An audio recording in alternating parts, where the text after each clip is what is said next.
Hello everyone and welcome back to TowerGate. It is TowerGate day number 1164.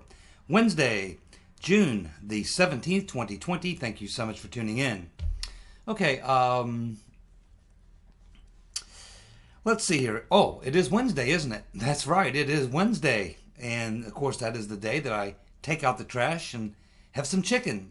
Haven't really decided on what type of chicken I'm going to have at this point. Been too busy to think about it, but here in a little while I'll decide what I'm going to have for dinner, but I can assure you it will be chicken. Now, let's talk a little bit about what's going on in North Korea. A lot of people getting a little bit antsy because we had this report yesterday that the North Koreans blew up the Joint Liaison Office. Now, keep in mind there was no one there. Okay, no one there, so no one was killed or anything like that. But it's making a lot of people nervous, and I guess what's even more interesting about it is that it appears that Kim Jong-un's sister, Kim Yo-jong, has kind of taken the lead role over the past several weeks, and, well, really since May. We had Kim Jong-un kind of disappear for a few weeks, and there was all kinds of reports that he may have died or he may have been in a coma from a mistake made during surgery. We really didn't know what was going on. We still never really got an official statement from our government about what they know about what was going on. And so then Kim comes back. He reappears in May. But then you have the usual stories. Well, that may not be Kim. That may be a body double. And I don't know. I don't know. But clearly there's something going on with Kim Jong-un because his sister has been taking the lead role. And so that tells you that there's something going on here. You wouldn't think that he would be preparing to transition her into power at his age, unless he really has some serious health issues and he's been told he's going to die or something. But and he's preparing her to take over leadership. But we're finding out a lot more about Kim Yo-jong.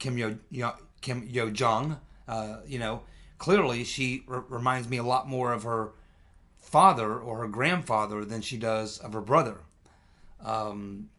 That's just my own take on it. And I've lived through 3 generations of Kims.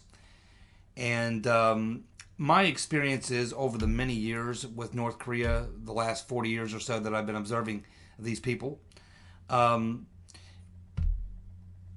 think there's a couple things going on. One thing that's almost always gone on with the Kims is if they don't get some international attention about every year or so, they'll do something to provoke something or someone so that they can kind of get back out there in the conversation.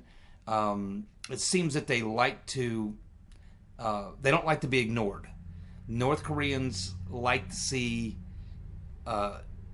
themselves being recognized in the international press, even if it's negative.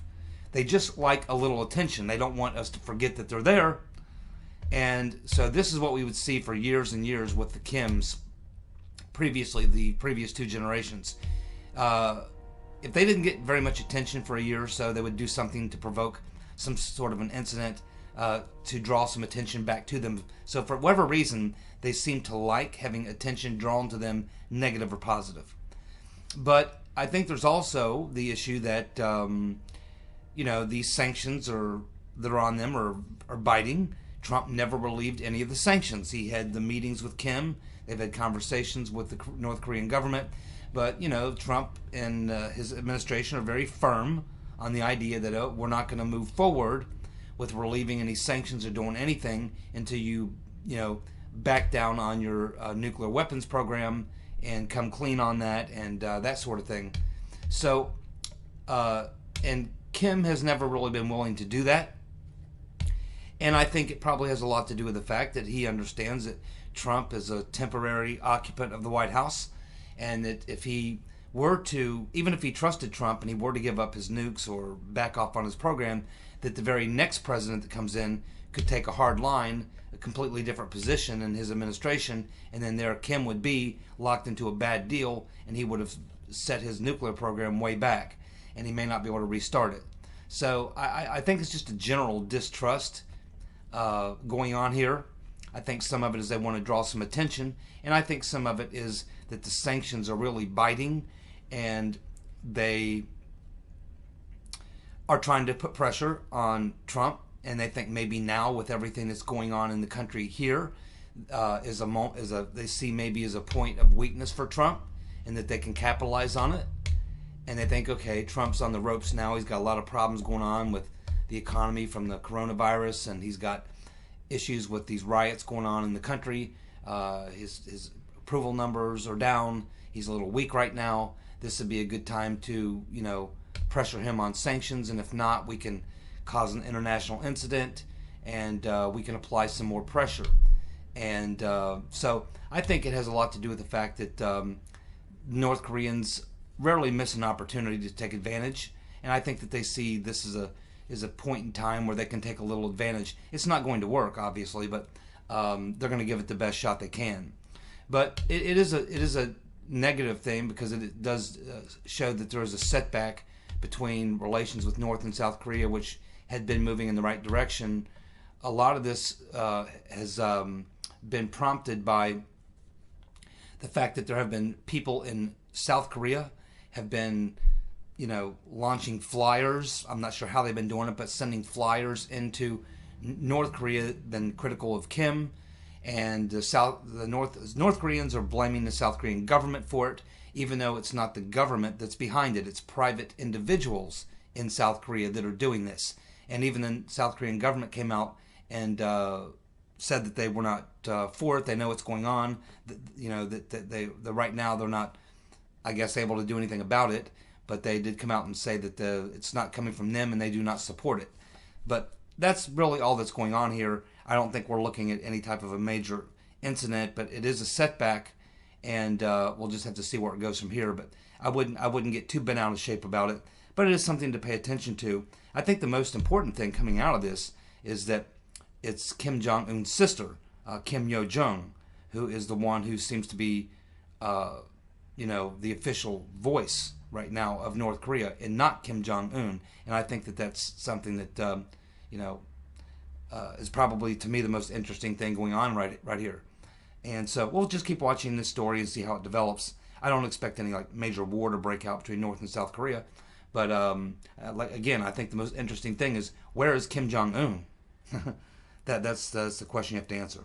Now, getting back to the culture war, we're beginning now to see the pushback, which I told you was coming. As I said the other day, the overwhelming majority of the population is not down with Black Lives Matter and Antifa. And they're sitting back, taking it, just hoping it will just go away. They're trying to get on with their lives and go away. But it's clear that these groups are going to continue pushing, and especially since they're getting support from the Democratic Party, which is now really the Black Lives Matter Party. It's not even the Democratic Party anymore. It's the Black Lives Matter Party. But we are beginning now to see the pushback. And one of the things we're seeing it in a lot of different ways. We're seeing the pushback. We're seeing people now guarding statues, not allowing people to come and tear them down. We're seeing people now guarding their neighborhoods. We've seen a tremendous increase in gun sales. And we're seeing, of course, a lot of cops who are resigning, quitting the police force, and this type of thing. Now, there's a internet, it's a website, I assume, obviously a website, but it's more than a website, but it's a service. I'm not sure who runs it, but what it does is it allows, helps cops make a move from one city or state to another. If they're a cop in one state and they would like to move to another state and be a cop in another state, this website helps them to access jobs in other cities or states, and helps them to make a smooth transition from being a cop in one state to another. And this website apparently has just been blowing up over the past 2 or 3 weeks, with cops now going to this website and taking advantage of opportunities to move from one state to another, which is exactly what you're going to see happen. You are going to see a lot of cops just flat out quit, but you're also going to see a lot of cops who are simply going to leave these blue cities and blue states. They're just going to leave. And they're going to go to a red city or a red state or somewhere else where they can actually be a cop and not be hated or have their lives threatened or what have you. So this is another, and I think this will be something that's going to really show up in the next year or two, is that you're going to see a lot of these large urban areas, which are the areas which need the cops the most, and are the toughest areas to police, the areas where police have the toughest jobs. And what you're going to see is a lot of these blue cities and blue states are going to see that they're running into shortages of cops. Now, many of them, for election year purposes, are out there running this line. They want to defund the cops, get rid of the cops, and in some cases are actually doing it. Now, that's going to come back to bite them in the ass. But there's other Democrat states and cities that are only doing it for the politics of it. They don't really mean it. But even though they don't really mean it, it is having an impact. And you are seeing a lot of cops that are leaving. And so I suspect in about a year to 2 years, we're going to be starting to hear the news reports of how these large urban areas, blue cities, blue states, are having a severe rise in crime, and response rates to people who call in to report crimes are going to be out, way out of the realm of what they've always been. And that's because there'll be a shortage of cops. Cops are just not going to want to go work in these urban areas, particularly if you're a cop, why would you want to work in a city where the mayor hates you, the governor hates you, apparently the citizens hate you, the town council hates you, the city manager hates you? I mean, why would you continue to do that job? I mean, these guys don't make that much money. So, especially if you're a cop in Chicago and you know that you can move to a more red part of Illinois, because there are red counties in Illinois, believe it or not, outside of Chicago, and you can just relocate, move an hour north, and or to the east or west, and well, to the east, not so much to the west, but you can move northeast. You can find yourself in a small community, which is a Republican community, and a local police force where they have very low crime, where you don't really have a big underclass and all that sort of thing. I mean, your quality of life would improve. Probably your pay would go up, and you wouldn't have to deal with all the bullshit. So I think you're going to see a lot of this, but it compounds the problem, because the other part of the problem is that when criminals are opportunists. I mean, they're not stupid about crime. In a lot of cases, there are, some criminals are fairly smart. There are a lot of stupid ones, but there's a lot of smart ones too. And they're opportunists. So if you're a criminal and you have a city like Seattle or Portland or somewhere like that that's going to disband the police, defund the police, do this sort of thing, well, you'd be a fool if you're a criminal not to take advantage of the opportunities there. So in addition to seeing a mass exodus of cops or people who want to be cops serving in these cities where they're unappreciated, you're also going to see an influx of criminals coming in because they are appreciated by the Democrats who run these places. And so while this may be election year stunts in some of these cases, or just true believers in others, regardless of which one it is, it's ultimately going to have a very negative impact, and it's going to impact the very people who are rioting and protesting, the very people who are supposedly the victims of all of this. And I think that this is going to be another one of the negative repercussions that we're going to see in the next year or two. So we'll just keep our eye focused on that, and I'm sure that that will come to pass, because it's human nature, it's common sense, and it's very, very easy to predict. Because, it's not too hard to predict the future. If you look at what's going on today and you analyze it correctly, you can pretty much predict what the future is going to hold. And that's all I'm doing here. I'm looking at the events that are happening today, and I'm thinking, what is all that going to lead to a year or 2 or 3 down the road? And that's how I arrive at this analysis. So now let's move on to the person who I think is very, very high in the running in my personal, for my own personal sake, is very high in the running to be my personal pick for Dumbass of the Week. And that would be this mayor up in Boston. The Boston mayor has come out openly supporting removing a statue of Abraham Lincoln. Abraham Lincoln. Now, that's a head scratcher. Of all the statues you might want to knock down, Jefferson, Washington, whoever, Robert E. Lee, Ulysses S. Grant, take your pick. Whatever statue that you want to knock down, I would think that the last one that they would leave standing would be Lincoln. Now, a lot of people love Lincoln. He was, I'm mixed on Lincoln. There were some things Lincoln did that bothers me, but ultimately, he probably had, of all the presidents, maybe next to Washington, he probably had the biggest challenge of any president of our lifetime, because of the Civil War and what was happening around that. But just in general, Lincoln is typically known as the president who freed the slaves. Now, that drove the Democrats crazy, obviously, and I think they've hated him ever since then. But maybe that's why they want to take him out. He freed their slaves. But yeah, I mean, here's the guy who's known in our history for a lot of things, but primarily he's known for being the guy who signed the Emancipation Proclamation, and which freed the slaves, or went on to lead to freeing the slaves. So it's hard to imagine a mayor of a major city who would endorse removing the statue of the guy who's most known for freeing the slaves,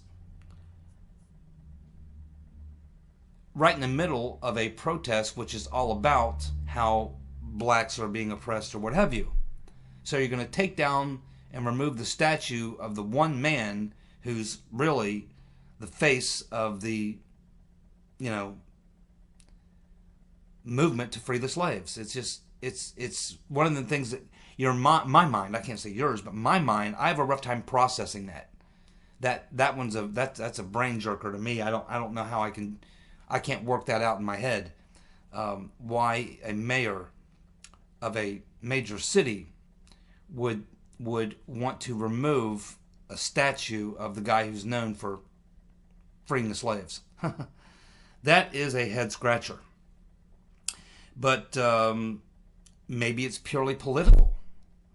I wouldn't doubt but what many of these rioters and social justice warriors and all these other people who are involved in all this, I wouldn't be surprised if half of them don't even know that Abraham Lincoln signed the Emancipation Proclamation or freed the slaves. I wouldn't be the least bit surprised if you were to give a test to half the people in the audience, crowd there, and ask them, what's Lincoln known for? I bet you half of them probably couldn't tell you.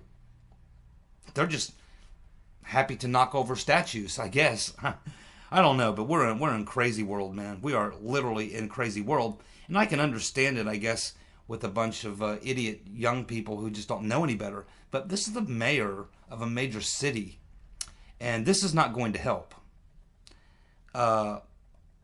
I don't live in Boston. I can only hope that there are sane people in Boston and that they throw this son of a bitch out just as soon as they get a chance, because this here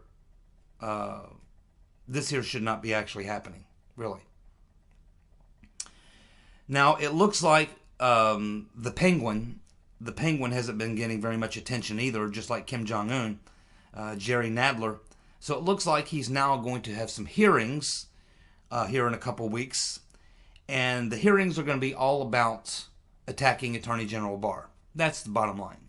These are hearings to attack the Attorney General, because Nadler is upset with a lot of things Barr has done, but specifically these hearings are going to focus a lot on him getting involved in the Roger Stone case and in the Michael Flynn case. And so he's going to bring up a bunch of people to attack Attorney General Barr.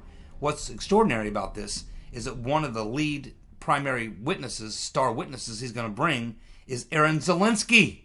Aaron Zelensky. Now, he's the guy who resigned along with 3 other lawyers over the Roger Stone decision that Attorney General Barr made.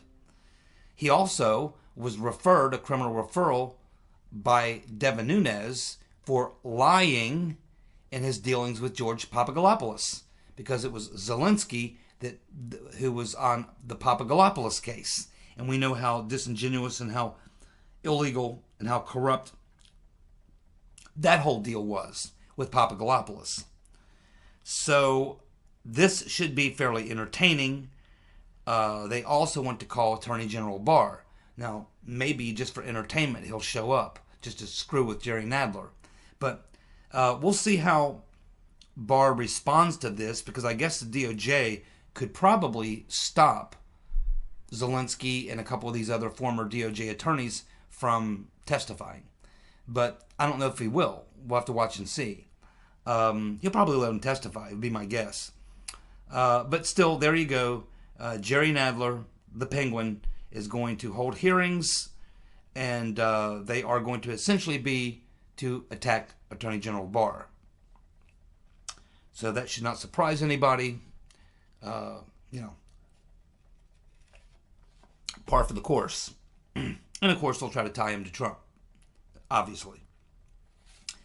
Well, it looks like our good friend, former general counsel, James Comey's former top counsel at the FBI, James Baker, has just got a new job. That's right, James Baker. Now, this guy is certainly has to be on Durham's radar. He was involved in signing off on the FISA warrants, or involved in the applications for the FISA warrants. He was involved in Operation Crossfire Hurricane, involved in all the coup stuff, but he should be under the radar, and he should actually be getting a target letter, and probably should already be in handcuffs in jail, is where he should be, for being part of the coup. But he's actually been working over there at Lawfare and as a contributor to the Commie News Network. But now it looks like he's going to be leaving Lawfare and the Commie News Network because it appears that he's got a new job. And his new job, he's now going to become the top lawyer for Twitter. So he goes from being part of the coup over to Lawfare, which is part of the coup, to the Commie News Network, which is part of the coup. And now he's going to go over to Twitter, which is trying to rig the next elections. This guy's a real winner.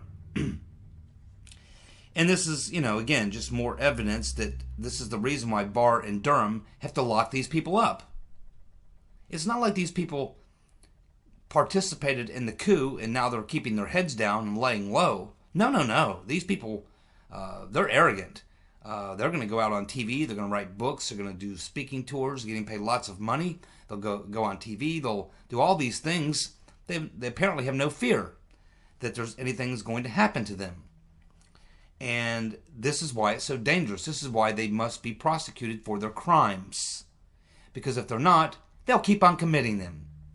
And they're committed to defeating Trump in 2020, whatever it takes. Lying, cheating, stealing, it doesn't matter. Everything is on the table. Because the end justifies the means for all these people. And Baker is one of those people. So, I certainly hope that when Mr. Durham is passing out indictments, there is one there with James Baker's name on it. There certainly should be.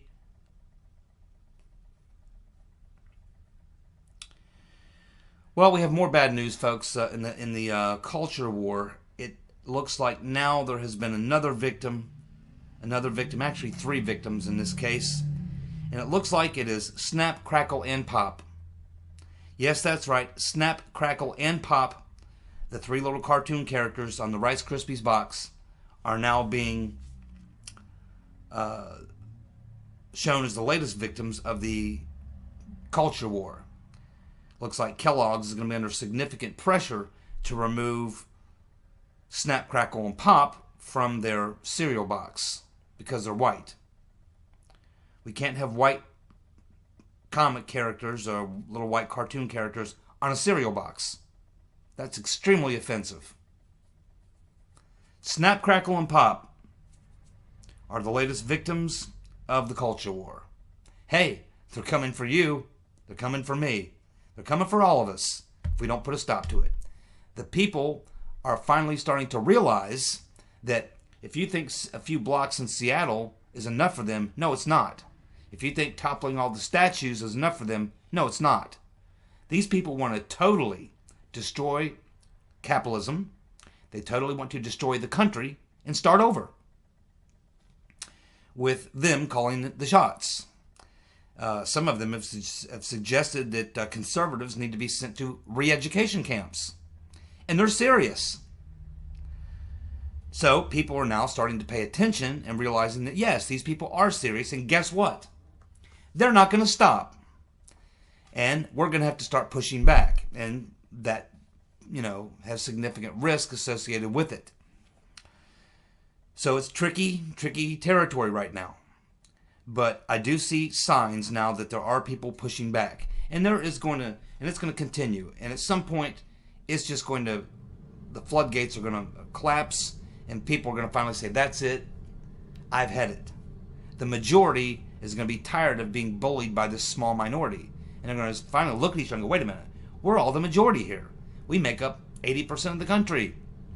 Why are we putting up with this? Let's not do it anymore. And we're getting close to that point. When the sleeping giant decides to wake up and they're tired of the bullshit, look out. And it's coming. And it doesn't look good for the Black Lives Matter Party.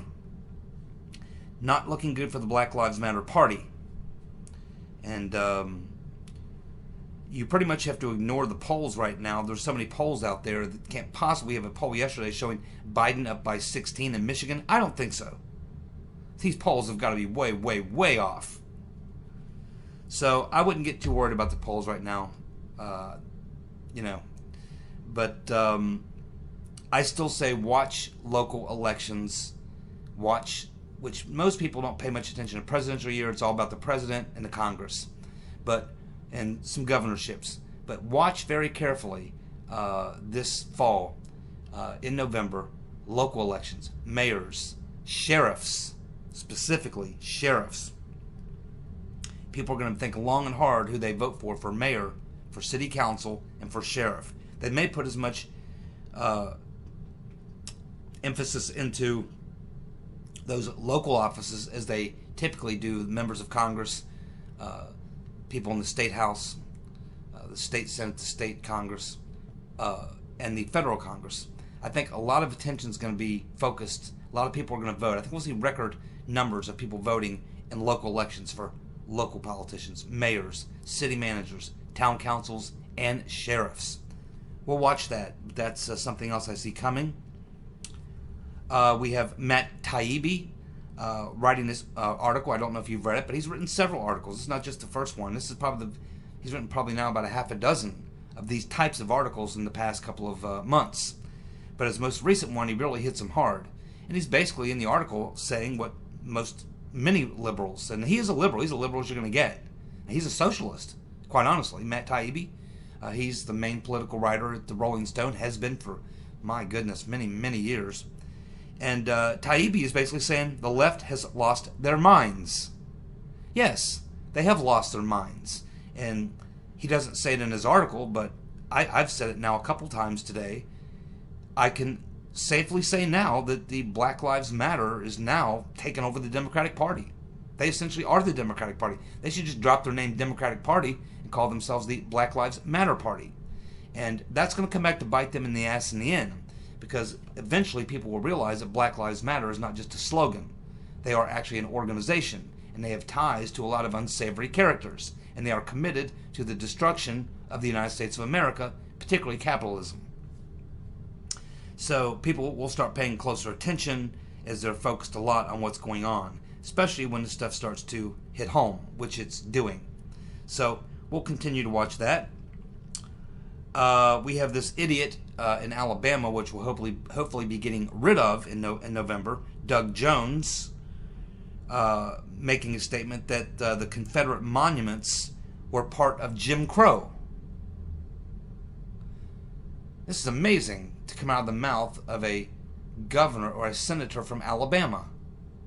Confederate monuments are part of Jim Crow. Well, yeah, Doug. In a way, you could say that, but the Confederate folks were Democrats. They were Democrats. Democrats were the party of Jim Crow. Democrats were the party of the KKK. Funny how Democrats are trying to divorce themselves from their association with the South during the period of slavery. They try to disassociate themselves from all the causes that the Democratic Party fought hard to preserve, such as the KKK and Jim Crow and other things. It's just astounding. You can only derive from this that Doug Jones and other Democrats must believe that the average Democrat across the country just doesn't know the history. That they don't know. Maybe the average Democrat, you walk up and ask them who was the party of the KKK, they'll probably tell you the Republicans. You ask them who ended slavery, they'll probably say the Democrats. Yes, that's why it's so important to know history. I don't even know if we even teach history in school anymore, and if we do, we're teaching some other kind of history. What a shame. Now, in yesterday's video, I made a comment that that 13% of the country is black, and the rest of the country is basically white. Now, when you're looking at FBI crime statistics, the FBI sometimes will not give you full breakdowns between black, Hispanic, Asian, non-black, whatever. So the actual numbers, if you want to know the actual numbers, not the FBI crime statistics or whatever, but just the numbers in the country, there are 198, there's like 330 million people in the country. 198 million of them are white, meaning they are non-Hispanic white people, Caucasians. 198 million. Now, that would make whites essentially 3/5 of the country. Just white people. Just not Asians, not Hispanics, none of that. Just pure Caucasian people are 3/5 of the country. Then you have the Asians, and then you have Hispanics. And when you add them all together, that's where you end up in that 87% range. How you want to divide up the Asians and the Hispanics is totally up to you on which side they fall into. I think it's probably about, I think most Asians are fairly conservative, and I think Hispanics are fairly conservative people. Generally pretty religious people. Generally people who don't go along with the far left. But there are radical elements who get sucked into, in the urban areas, who are Hispanics, get sucked into some of the rhetoric of the BLM rhetoric. But if you look at the BLM protest, you don't see a lot of Hispanics. I mean, there are real, in fact, I think blacks and Hispanics in a lot of ways in these urban areas are competitors. Competing for jobs, competing for turf, competing for this, competing for that. So that's what I was talking about. I just wanted to clarify those numbers. Now, I talked about an interview that Paul Sperry did on Lou Dobbs' show a couple of years ago. And he talked about this organization that Obama had set up and how active they were and how much money is put into it and how much training goes into it and how active it is, and the fact that the headquarters is literally a couple blocks from the White House. Valerie Jarrett works there full time. There's a full-time staff. And the more I look at what's going on, because we have these police shootings all the time. I wouldn't say all the time, but they happen, fairly regularly. And you'll generally get some basic protests and things like that, but it'll die down and that type of thing. But this looks so organized, so well funded, that I'm starting to believe, that what Paul Sperry was talking about a couple of years ago is actually coming to fruition, and that Obama may have a much, much bigger role in his organization, and other organizations affiliated with him may have a lot more to do with what's going on now than what I thought. Because it's starting to look like this is all very coordinated, and it always has, but I didn't know where it was coming from, Soros and whatever. But I'm starting to think there's more of an Obama factor going on here than anything else. And it may have a lot to do with the fact that they know what's coming, and they're willing to do anything to try to mitigate what's coming down the road for all of them. And it's why they feel they have to do everything and anything possible to stop Trump. It's a hell of a battle we're in right now. It's a fight to the end. It's pretty much what it is. Thanks so much for tuning in. I'll be back tomorrow with more TowerGate. See you. Bye.